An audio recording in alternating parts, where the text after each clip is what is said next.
little bit of a journaling update. Just as I was putting away all my journaling supplies yesterday afternoon, March 25th, a movement outside my window caught my eye, and I looked out, and there were 2 robins out on the front sidewalk. And because I had this empty space on this page, I really didn't plan it this way, but it was just perfect enough for me to put in 2 robins and note the robins' presence in the yard. When I woke up this morning, March 26th, the sun was rising due east because it's soon after the vernal equinox. And I looked out the bedroom window and I noticed this big rock in the backyard was shining.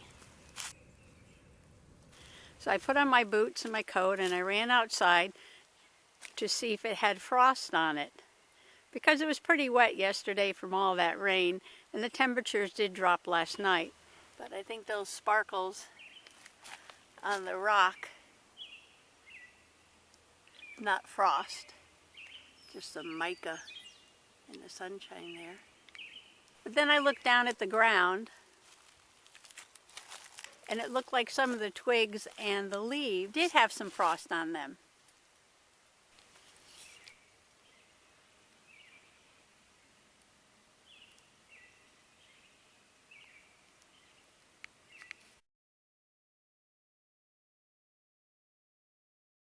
Of course, now it's around noon and it's 50 degrees and the March sun is shining.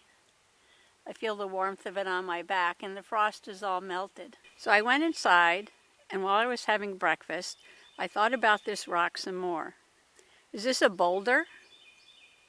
How big is a boulder? How small is a pebble?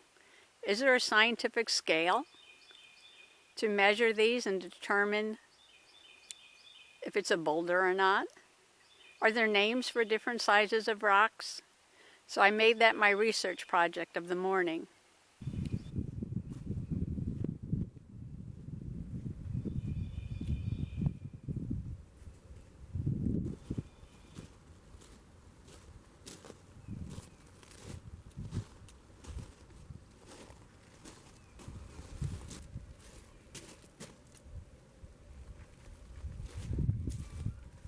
And look at the size of this one.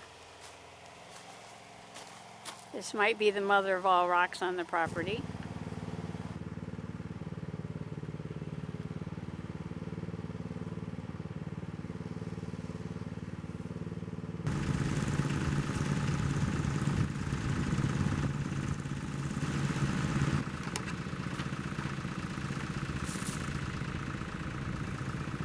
On this page I have my metadata, my name, the date, March 26th. It's sunny, yay, 50 degrees today, clear blue sky with a light breeze.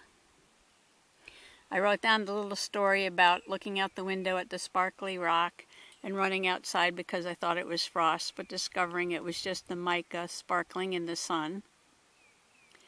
And how I went on a little frost hunt and found some leaves with a hoarfrost on them.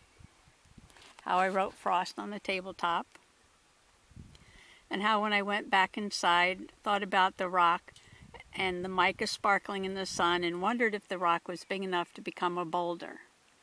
So my journal page today turned to on a hunt for boulders. What is a boulder? How big is a boulder? So I finished up my nature journaling page for today.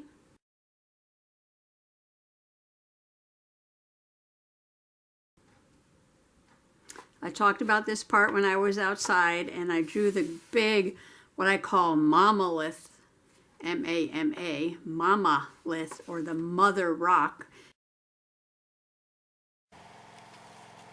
I'm going to take out my tape measure and get a sense of how big this is.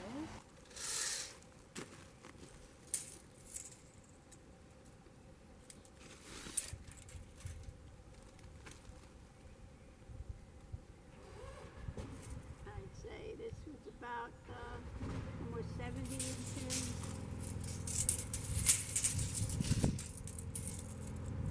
which was 6 feet by 4 feet by about 2 feet.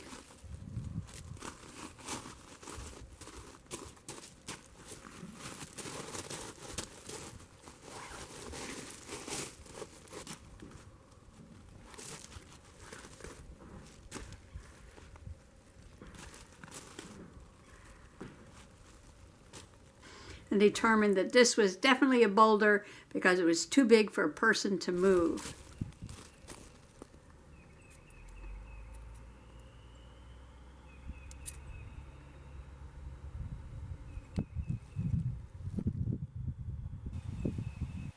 I found these two rocks. This one measures 3 inches, so it's larger than 2.5. So this is going to be a cobble. And this one was much smaller than 2.5. So this is going to be a pebble.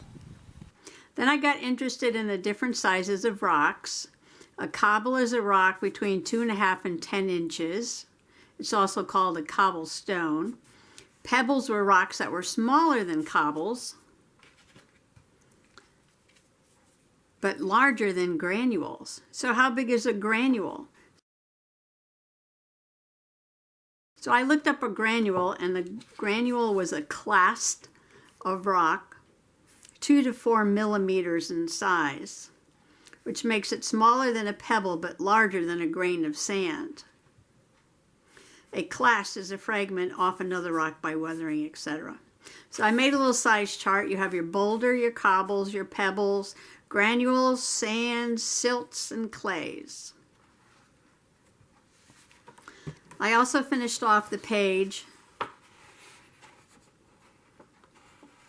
by doing a little call out of the leaves I saw this morning with the hoarfrost on them. Hoarfrost is the frost in the form of tiny ice crystals that usually show up on exposed objects outside. When the air cools, the vapor becomes liquid and the liquid freezes. And I put a little of this Stickles glue on it. I only had blue, so I've got blue hoarfrost on my plant.